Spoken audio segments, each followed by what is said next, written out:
Hey guys, welcome back to Let's Play Final Fantasy VI. Last time, Sabin suplexed a train. An entire train, while running away. This time, the party is not even going to acknowledge that at all, and we're going to move on. Yep, that's literally what happens in this game. It's weird. Anyway, let's throw shurikens at grasshoppers. Attack them with things. I can't remember if I hit twice or not. So we'll just redo our blitz there and kill everything in one hit, because that's what we do in this game, apparently. We just slaughter all the dudes. Alright, now I kind of half brought this up before, and then I never really kind of finished on it, but the world map theme being Terra's theme. I never really had a... Well, I started talking about it and then I got kind of distracted. The world map theme is called Terra's theme. Obviously, it's a play-off where I'm going to use a big word that I keep hearing and then had to look up because it kept coming up over and over time. Leitmotif, which is basically just a reuse of some of the parts of a song to a very dumbed down extent. Those of you in musical theory probably know better than I do. But the basic idea is that it works off of variations on the same song. Final Fantasy has done this for years and years and years. They did it in Final Fantasy IV. The world map theme played into a bunch of other stuff. They've even done like cover albums where they did a vocalized version of like the map theme from Final Fantasy IV. Final Fantasy IX's Crossing the Knoll, which is the map theme in that game, plays off of Melodies of Life, and there's about 4 or 5 songs in that game that play off of that same melody in various different types. This game actually pairs them off relatively well. I was doing additional research, because I'm always doing more research because I can't stop myself, and I was learning about that, and there's kind of different variations. So Terra's theme, even though it doesn't have anything to do with Terra's theme other than the fact that it plays off of Awakening, which is actually the theme that plays whenever Terra is, in a situation, where it kind of is important, but I'm not sure why they made it as the map theme. Like, it's, as with most people, it was probably the song that drove me to this game more than anything else. And it's, probably the most memorable song from this game. It's probably the most well-known song, save for a certain sequence later in the game, which we will get to, absolutely. But anyway, I stalled just to give us a chance to listen to the song more because I have problems. I also need to show you my gear. We have a black belt on you, and we have Atlas armlet on you, and that's probably pretty much all I need to show. And the reason why I didn't show you anything else, well, that'll become apparent in maybe 5 seconds or so.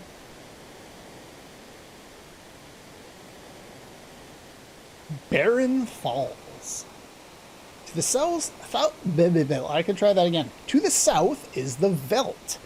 Now, let's see if what the translation here does. I was looking up little bits of this.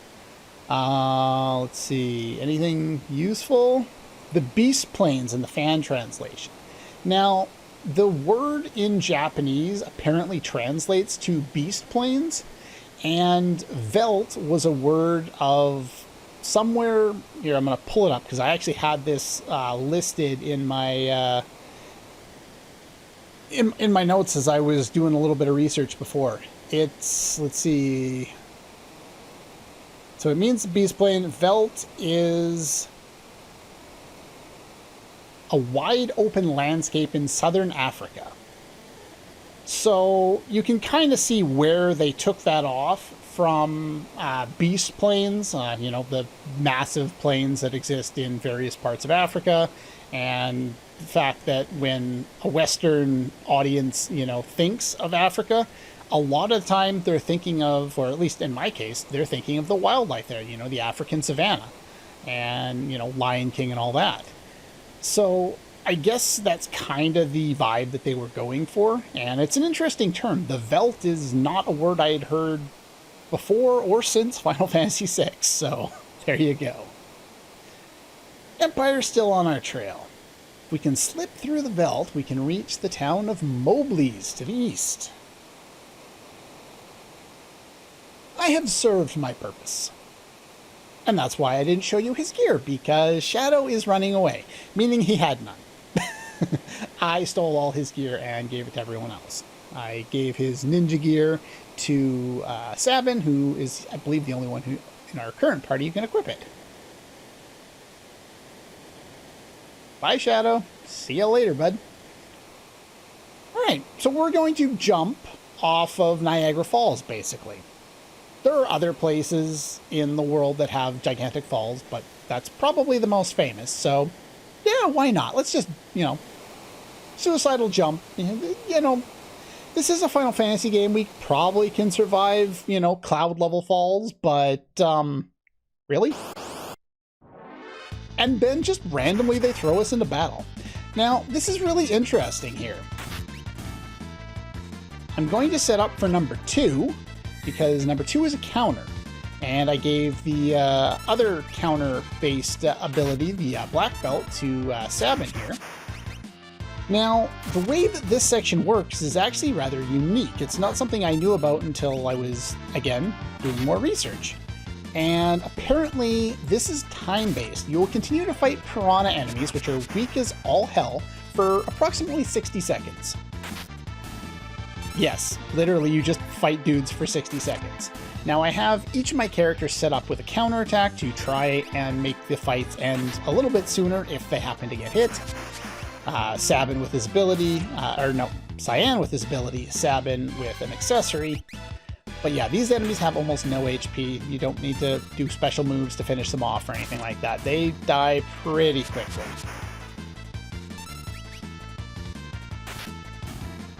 But yeah, it's just really interesting to me that, you know, all the things they did with the translation here, you know, some of them are good, some of them are bad. It's just really nice to, aha. And after a certain amount of time, this guy will show up and use, well, Mega Volt. That's one thing. He also has access to another ability that can hit both your party members for about 250 damage. But if you've been playing along and you have an earring and an Atlas armlet, the battle ends in one round. So you shouldn't ever see that, but he does have an ability, and it can do a lot of damage. That ability, in case you were wondering, is called El Nino, or El Nino. There's no accent in there. But yeah, he can use that. It's supposed to be 250 damage to each of your characters. So be aware that that is most certainly a thing, and you don't want to get hit with that.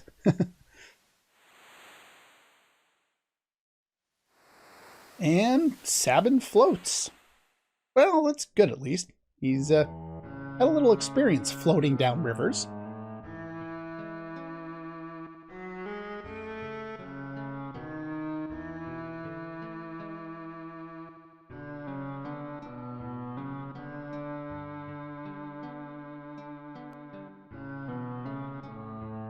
Draped in monster hides, eyes shining with intelligence, a youth surviving against all odds.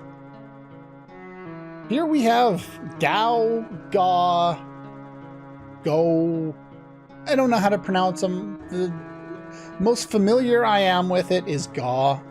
Whatever, it doesn't matter. His name is kind of irrelevant. You'll find out in a moment why I think that. Because he's gone. Well, that didn't matter. We both survived, so that's fine. And this is Ga's theme. It's a kind of very, I'd say bittersweet is the emotion I'd probably apply to the song. It's both happy and sad. This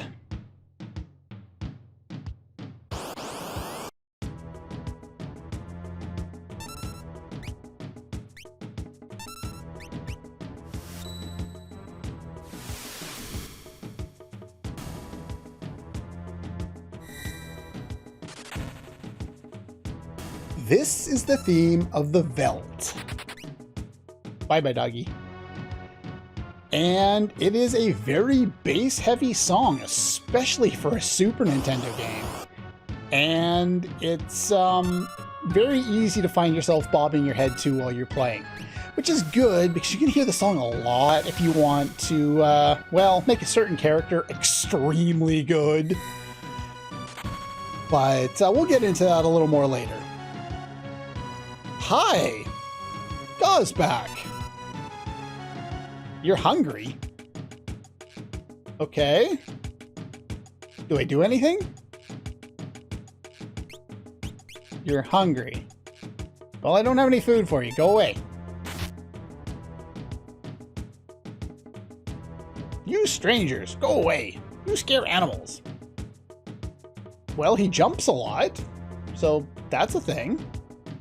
Alright, well, I'm going to follow the only path. If you look at the map there, there's only one dot on this little section that we can see, and that is up there. But we'll fight one more fight first. That's unfortunate. I'm gonna run away. Oh, I can't run away.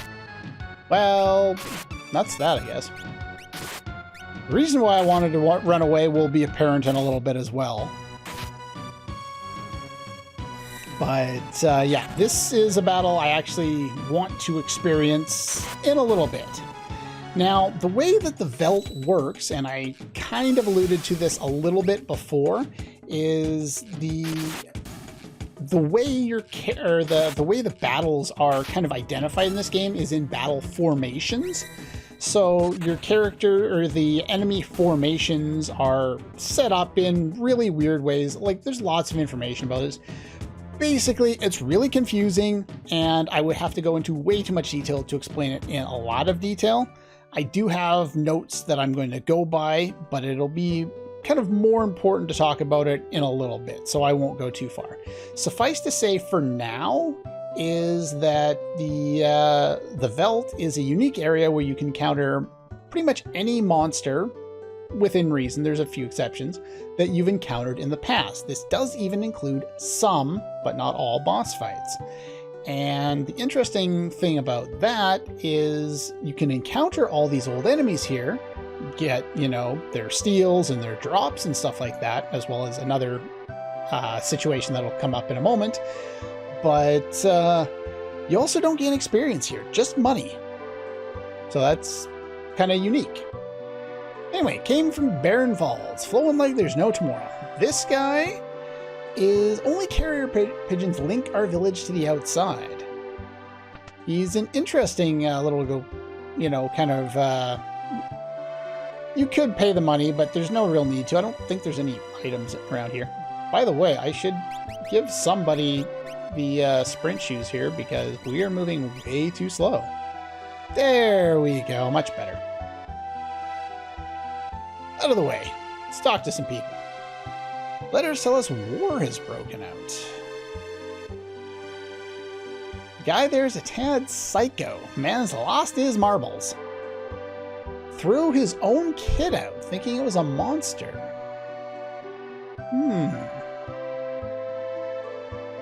Didn't we hear something about that? This region's called the Veldt. Monsters from all over the world migrate here. So yeah, pretty much what I was saying. You can fight monsters from all over. This town has some stuff that we would like to purchase, including, let's see, what do I have listed here? No weapons. This is a better sword, but you'll never use his normal attacks, at least not right away. There are reasons, and there are reasons that basically mean the weapon can do something other than a normal attack. And that's about the only reason you'll ever use Cyan's weapons. Other than that, you should always use his sword attacks, because even just Dispatch is flat out better than his normal attack will ever be. Alright, Magus Hat. We want to pick up a couple of those. And what else do I want to pick up? 2 iron helmets. And a piece of iron armor. And that's all for in there. Yeah, my shopping list is not particularly extensive in this area. Out hunting, I noticed a kid running with a herd of beasts. Parents know where he is?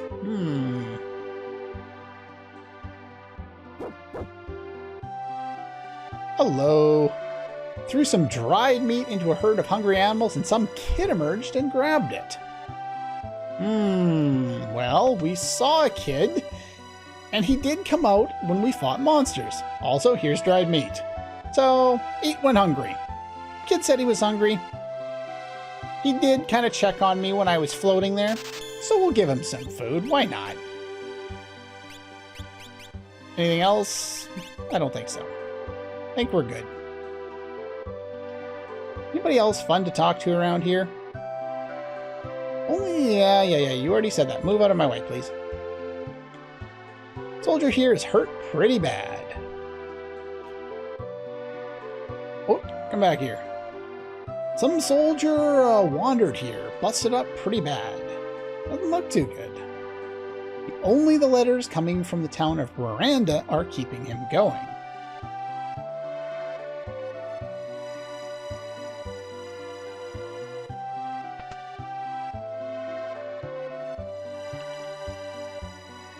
Injured lad, I'm from Miranda. The Empire invaded and made me join their army. Fled when I heard they were making for Doma. They caught me and did this. Now I can't even move. Never see Lola again. Now, I'm not sure if this is the same guy, but if you remember during the Imperial camp sequence, there was General Leo who was talking to one of the soldiers who was from Miranda. I don't believe it's supposed to be the same person, just because, you know, he's only just gotten here, and we've only just gotten here, and we were heading here the whole time. So I don't think it would be the same, but it's possible that when General Leo was called away, the soldier decided to desert and go back. But this guy says he was basically forced into the army, and the other guy was very much kind of loyal, so I'm guessing they're probably different. It just seems kind of weird. On the desk, there's a letter. Well, we'll deal with that in a moment. Going to show different elements of that sequence. Dwayne and Katrin are both 16 and in love. Bleh, words are hard. Now, if you'll notice, the spelling here has changed, Katarin instead of Katrin. The original Japanese is, as far as I understand it, closer to Katrina, which would have, or Catalina is another one of the translations I saw. I think the fan translation might have gone with that one. Yeah, Catalina. But the original Japanese script, if you look up here,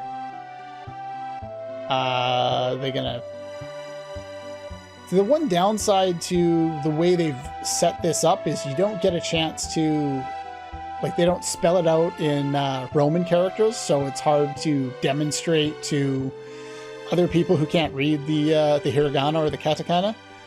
But basically, it spells out Katrina. Katarina. And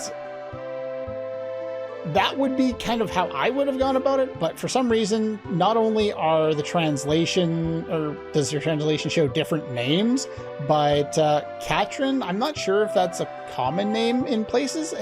Katrina is a more common name, at least to me, so it just feels kind of weird. Alright, you can buy stuff here if you need stuff. Oh, other thing I forgot to show off, I always forget about this. There is a free bed in the back of the relic shop, so you can rest for free here. All right. And that, get out of my way, kid. Leaves, I think, 2 buildings left to check out. We send things all over the world. And I believe that's the only item in this entire area. Entrance to the Serpent Trench is south of Crescent Mountain. Well, that's interesting to know. Well, there's nothing else down here.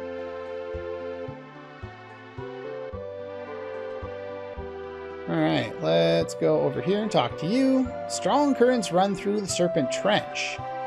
Now, here's a cool thing here. If you look at the Google Translate, they've translated Serpent Trench as Snake Road. And I believe the original Japanese is similar, or maybe even the same as the term that they use to translate Snake Way in Dragon Ball Z. Just a random little thing that is pretty cool there. I have not heard about it. Oh, well, you're going to show me. Okay, I'll take it. So that cave there is at the bottom of the continent we're on currently. And there's Doma Castle. And what's that? I don't think we've ever been there. Hop into the current and you'll be swept to Nikea. Too bad our underwater breathing device was stolen. Really? Your steampunk technology created, you know, a submarine or something like that, or oxygen tank with a mask and snorkel or whatever. Okay, if you say so, video game. Yeah, that's a thing. But yeah, apparently they have that. Now what I'm going to do here is I'm going to go out here and I'm going to save. And I'm going to start using these other files because I kind of need multiple files here. But I am going to load that back momentarily here because there is... I'm not sure if this is a glitch, but it's something that you're probably not supposed to do now. You can skip part of a sequence here. There is a letter sending sequence that we'll be able to do later on and see both sides of it. This time we can only see this side. And basically you're exchanging or sending letters back and forth between this guy and Lola, who is in Miranda. Spoiler alert, at some point we're going to be able to go to one of the other named cities in this world. I know, it's a great big surprise to everybody. But apparently there's Imperial troopers walking the streets in Miranda. Flowers are blooming in the garden. Spring is here. Both in the game and in real life. Wish I could fly to your side. Like to write her back, but I can't even pick up a pen. Well, even though the game doesn't say anything about it, if you go back here and talk to this guy, postage is 500G. You can send a letter that you've written yourself, and if you immediately get out of the way, if you immediately go back, nothing will be there. However, if you go to any of the shops and talk to them, and I believe this one's the closest, enter the dialogue, exit, move, and then go here, the letter should have arrived.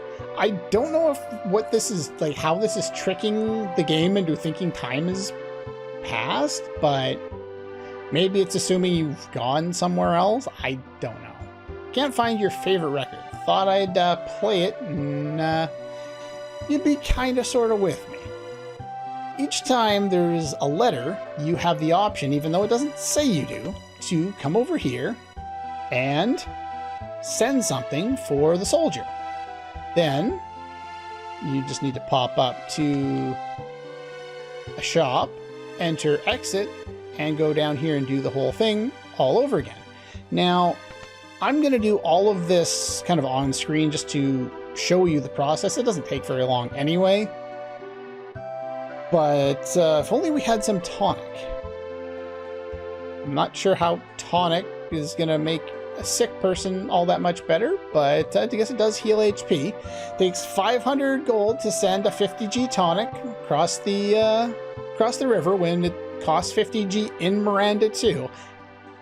Believe me, I've checked. But, okay, if you insist, video game, you're going to make me waste a bunch of money. And, what else?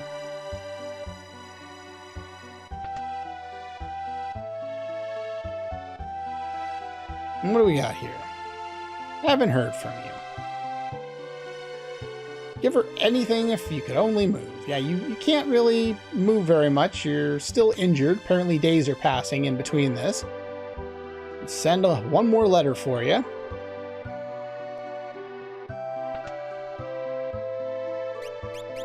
I didn't need to go that far in, but that's fine.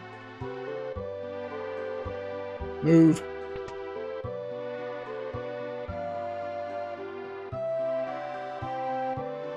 If only I could read it to you. So now I got to get you a book. Got to send a book. I'm not sure what book you're reading, but we'll send a book. Sure, why not? It's a rather straightforward process, and the only reason I bother to show this for the little bit of dialogue that you get is there is actually a reward for doing all this. It's not a very good reward, but it is a reward. See, there's no letter this time. My name, you sent Lola so many things. I wish to thank you. Please accept this as a token of my appreciation. A Tintinabar. Now, I looked this up because I had never really figured out what a Tintinabar was. And if you notice some of the other translations here, Cat's Bell is what it's been translated to since Final Fantasy VII. And Tinabulum, or whatever the Game Boy Advance translation listed as, if you look at the synonyms page on any of those thesaurus websites, that word is actually a synonym for bell. Hence why Cat's Bell. And I think Tama is, if I remember, I was looking it up, Tama is a common cat name, and the other word is bell in the whatever the Japanese phrase is. So they called it Cat's Bell, which kind of makes sense. And for some reason, in the Super Nintendo version, they've like kind of shortened it down to fit into a specific amount of space, which I guess makes sense. But yeah, it's kind of an odd choice. It's a worthless item that you should never use. It recovers HP with each step, just like the Cat's Bell in all the other games. It's an item I've never used in any Final Fantasy game I've ever played, and there's a reason for it, because it sucks. So what I'm going to do is I'm going to undo that, because later on, I'll be able to show the reactions on both sides. If I do what I just did, we won't ever get to see the, Lola's responses to all those things that we did for the soldier. Anyway, now I'm going to take a short break, and I'll see you in a moment. Okay, I was just going through my notes one more time here. The next sequence is going to take a little while, and this episode is long enough, so I think we're going to cut her off here. Next time, with a new item in our inventory, the dried meat. Wonder what will happen next. That's all for this one, and I'll see you guys next time.